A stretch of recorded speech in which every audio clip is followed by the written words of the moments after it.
Good morning. Welcome back.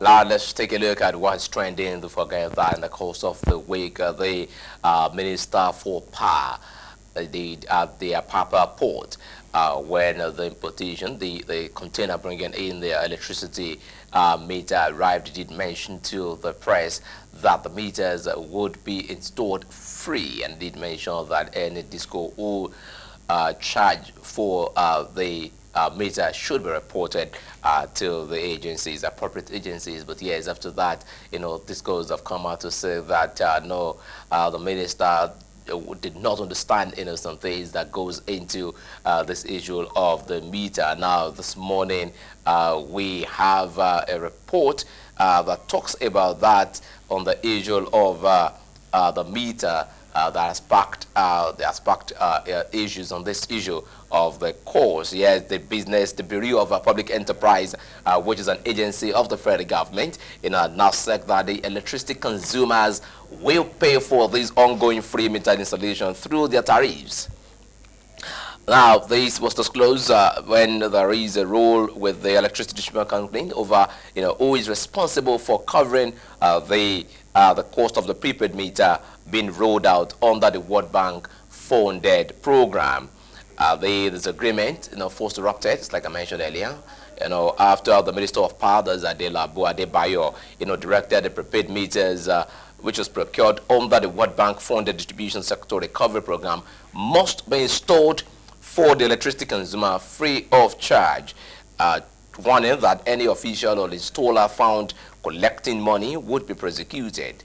However, the electricity distribution companies, DISCOs, have expressed doubt over this directive, insisting that although consumers and customers must not pay cash up front, the meter would be paid for by the DISCOs over the period of 30 years by the DISCOs. All right, raising concern about the cost of recovery, installation expenses, and the financial implication for the operators. And yes, several persons actually reacted, and one of them is the Director General of the Bureau of the Public Enterprise, that's Ayo Gbeleyi, who dismissed claims that the DISCOs were being asked to pay for meters over the years period, regretting that the federal government free metering program was receiving pushback from the DISCOs. Yes, there had been back and forth on whose property the meters are. Does it belong to the house owners, or is it property of the DISCOs? But well, because when the prepaid meter thing came into Nigeria, I know that the early subscribers to that chain didn't pay. It was given free, but at some points people have to make some payments to get prepaid meter, and which I think is what the federal government now is trying to fix, saying that meters should be property of DISCOs and should be given to every household for use. But well, as it is, it looks like there's still a back and forth. Other DISCOs, the users and the federal government are still unable to connect on what exactly is going to happen concerning this meter, which is said to be free by the federal government, but then the school has to pay for it over 10 years. Now this guy is saying that why are we expected to pay when well, it is not supposed to be their responsibility and all. Yes, they've mentioned that should not be the responsibility, and back and forth conversation are still on the issue of the meter initiative, and clarifying the status of this minister, the meter initiative. The meters were being given to consumers free of charge. I think was the minister is mentioning this. Yes, it's been procured with the fund of the World Bank. And yes, but yes, I think these two bodies, the federal government and DISCO, should still come to the table to address the cost of, whichever cost, that comes in between the procurement and getting to the hand of the consumer. And yes, they can rest this matter as these. And yes, in total, the initial contract of 1,437,500 units, of meters have been received, and yes, 600 has been received, out of that, and yes, the remaining has been expected. And there's the Director General of the Public Enterprise, the Bureau of Public Enterprise, stressed that the electricity consumers were not required to pay for the meters, noting that intervention was triggered at addressing, this nationwide metering gap. That's one of the issues facing the electricity sector, the power sector in Nigeria. That's the gap of the metering issues that we've got, in Nigeria. All right, now let's move ahead now, take some story on the issue of the loan that Nigeria has incurred over time, as the federal government's domestic borrowing from the financial market operators widens the gap between the public and the private sector, access to credit. And according to the data obtained by based that of the private sector, and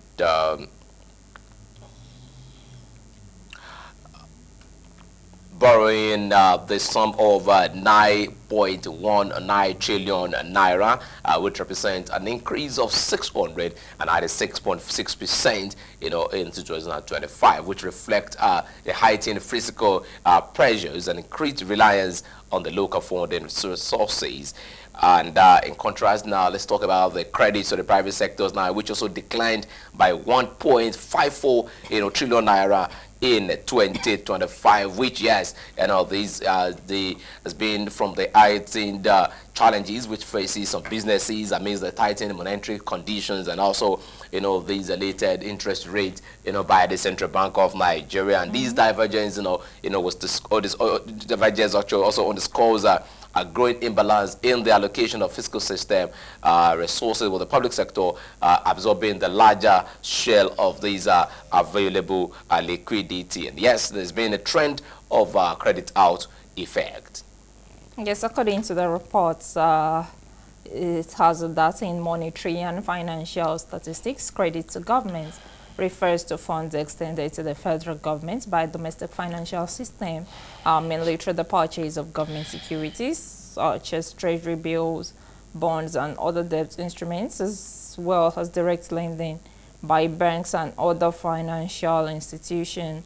This type of credit is used to finance budget deficits, refinance maturing obligations, support capital and recurrent expenditure, and manage short-term cash flows when government revenues fall short of spending. Also, the credit to the private sector represent loans, advances granted by banks and other financial institutions to businesses, households, and non-government entities, or high interest rate environments. This also reduces the pool of funds for the private sector, and so it makes it difficult for the private sector to thrive while the public sector keeps thriving. But then it's a loan, it's a debt that keeps increasing over time. Yes, the debt profile keep increasing, and yes, we've had the report, this morning that quote the figure of these the figure to be 9 trillion naira of domestic loan, which yes has drained lifeline, from businesses, and that's an increase of about 600 percent increase and of what we have. And there's been a decline in the private sector because of that and several policies in 2015. And a decline of about 1.5 trillion naira, in the private sector credit, and that's a lot. And yes, we hope that the federal government will look into this matter as we, gradually into the year 2025. It will be a good thing when we have the report of the first quarter, of 2025, and yes, we can have, some stability in, our economy. Now, moving away from that now to another jamming point in trending in Nigeria right now, and that is the issue of insecurity, which has begun for quite a number of years now, and it's quite worrisome as Nigerians feel that by now, we should not have we should not be having this conversation on our headlines any longer. Don't forget that the United States, did wade into this matter where we had on 25th of December 2025, there is an intervention from the United States where a particular location was bombed in Sokoto State in a bid to stem this issue of insecurity. But yes, into January 2026, there was another attack where about 100 members of the church were abducted and kidnapped, and up to now, we still forgotten information about that. Now, the report we have this morning, they put it together to be no fewer than 160 members of the Evangelical Church Winning All, that's ECWA, are still currently in captivity across Kaduna and across Kogi State, with the families facing crippling ransom demand. That's been reviewed by the leadership of the church. And these church, mentioned, or rather, they raised this alarm over the Nigeria's worsening security situation, which follows the recent abduction of the worshippers at the Kujuru local government area of Kaduna State. According to the president of ECWA, this Reverend Job Baggett, who's disclosed that 100 members of the Wazam District Council Church, 30 from the Samina Kab District Church Council in Kaduna, and another 30 from Kaba District Church in Kogi State, were already being held by kidnappers before that latest incident that happened in Kajuru. And this situation has been described as distressing and reflective of the growing insecurity confronting the communities across the country, Nigeria. Yes, and of course, it has beginning to look like ECWA seems to be the highest hit in all of those kidnapping cases, banditry attack that is happening, as they have they have a large number of their members still in coffers of bandits, while some were rescued, some are still there up till moment. And then the most recent one was the one that happened in Niger State, where some of them were kidnapped, and then there was a Katsina State, I mean, there was a back and forth between the government and the church as a whole. The only consolation now is that the federal government seems to be working round the clock to ensure that the security loopholes are blocked, and that all of those banditry, terrorism are nipped in the bud. Just of course because the United States is also interested and in what's the response of the Nigerian government is towards banditry and terrorism. All right, this much we'll take on our trends for this morning. We'll take a very short break, and when we return, to time to take a look at what we have on the front pages of our national dailies for this day. Stay with us.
Staying with us again on Differences Television. Moving ahead now on the program Frontline. Now let's take a look at what we have on the front page of some of our national dailies for this morning. I begin with the Daily Sun, and it says that 2027 poll in Dume warns Tinubu APC, and the rather says claims grumbling in not will affect election outcome. Accuses president of shorting northern elders out. Afenifere, ACF, CUPP, and CE, others divided. All right, the story is right there on the front page of the Daily Sun, and it continues on page 6. Oyema, Airpeace founder, to chair the Sun Award tomorrow. All right, the story is right there. Senate stalls consideration of Electoral Act Amendment Bill over lawmakers' concern. And the writer says set up committee to harmonize differences. All right, just below the below on the front page, I've got Afenifere decries insecurity in Southwest. ECWA calls for urgent action. Excitement as W Matos unveil JTOL G700 with unprecedented warranty package. Wike Ill Health Team promises more FCT hospital upgrade. And another story says others recruitment of more personnel. And lastly, Senate raises committee to probe $1 million train projects. And that's much I have on the list for this morning. On the front page of the Guardian newspaper, publish or perish. How varsities must produce research without solutions to societal ills. The details of that story is on pages 4 and 5 of the Guardian newspaper. Cargo agents kick as FAN increases tariff by 257%. Senate probes waning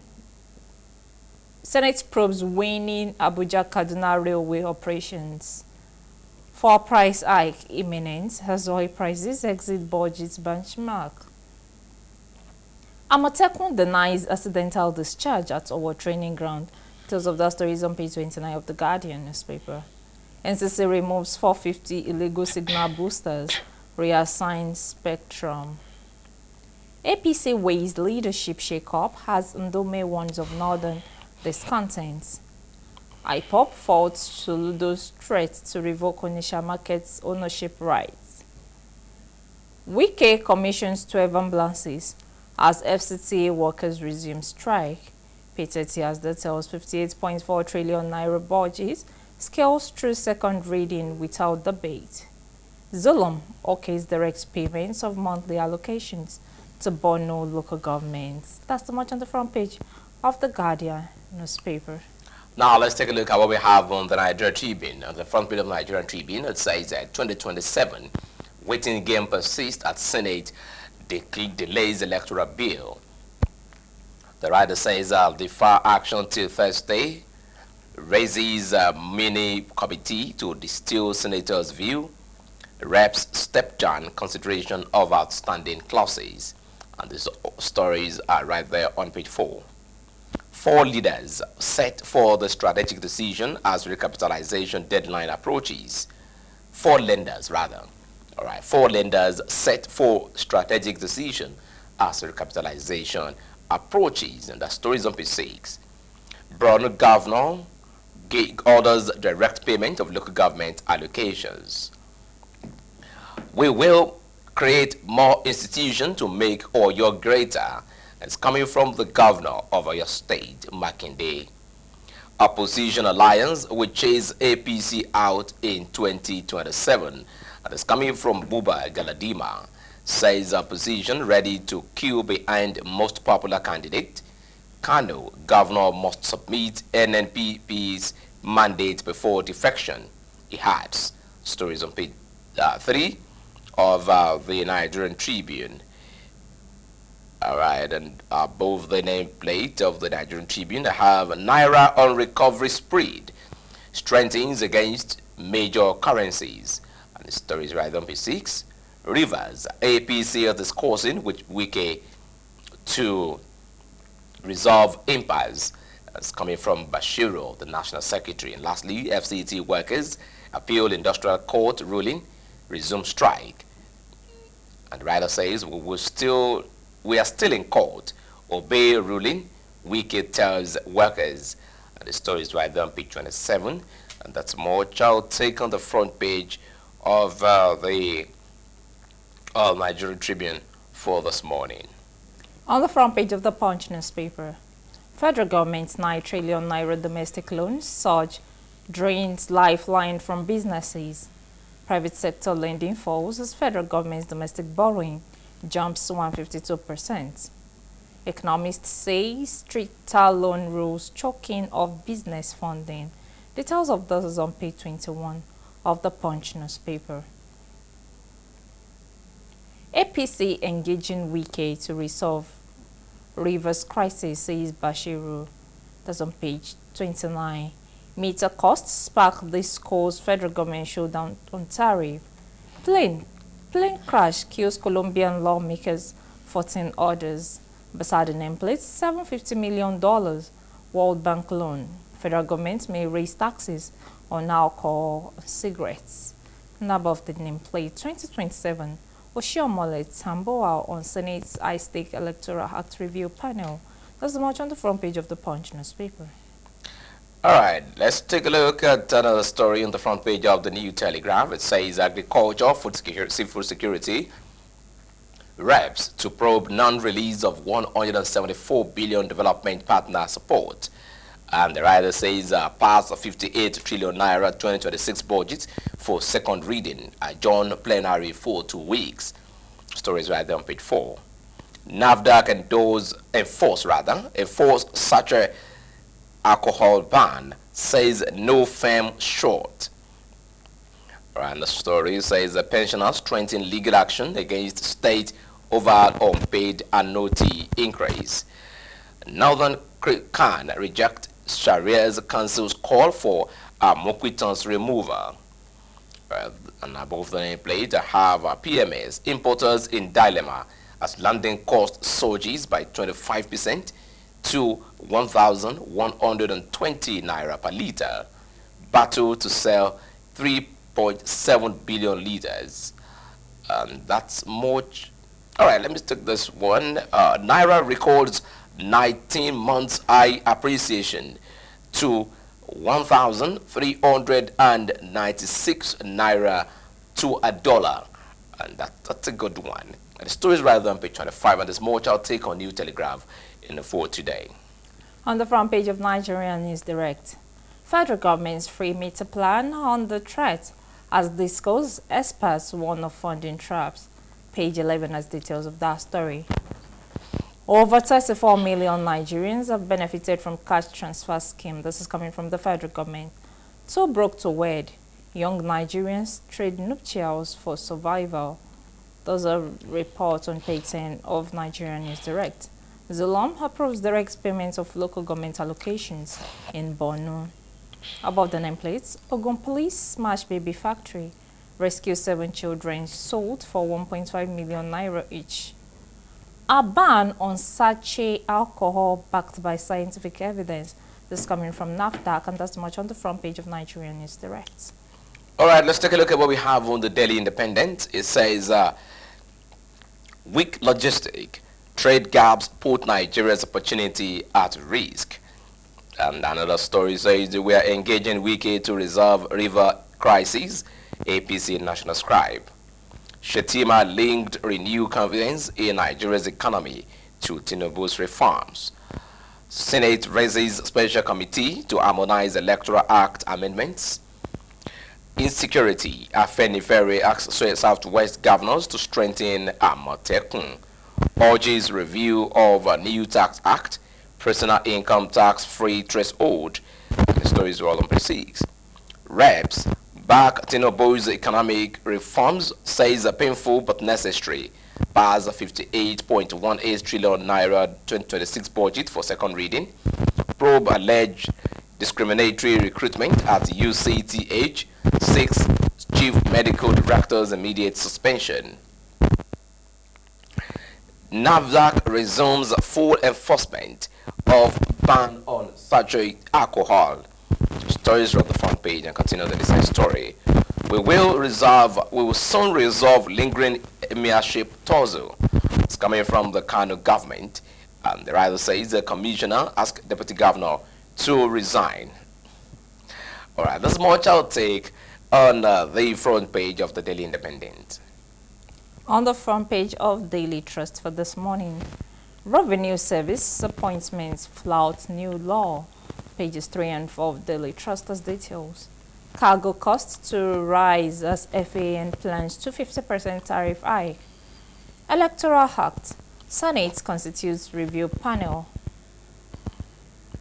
North-South dichotomy advocacy is a betrayal of Nigeria. Gbenga Hashim slams Tinubu's aid. At the bottom strip, one killed as DSS officer fires shots during dispute in Abuja. Khan rejects Sharia Council's call for INEC chair's removal. The faction fallout. Kano deputy governor under pressure to resign. FCT schools remain short as strike lingers. That's the much on the front page of the Daily Trust. Now, the Vanguard has the story. Petrol to customer as crude oil price rises further. The writer says Bonnie Light $870.30 per barrel.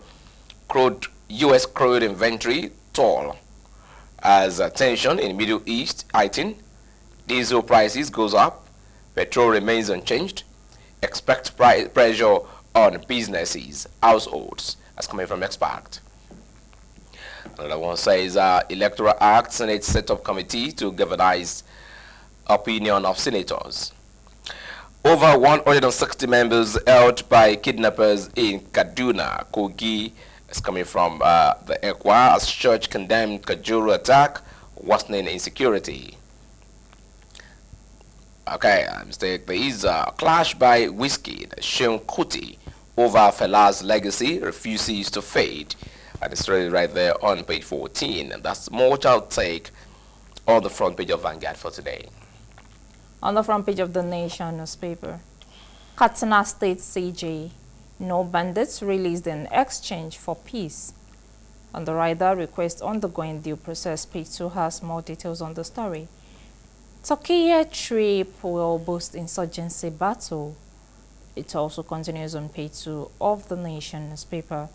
By-election to hold in Kano, Rivers, February 21, FCT area council poll same day. Senate takes step to fast-track Electoral Act 2022 amendment. Electronic transfer of results, beavers use may be legalized. Police gets new AIG as PSC elevates 119 inspectors to ASPs. And taking some more headlines above the nameplate. Zulum okays directs payment of local government allocations.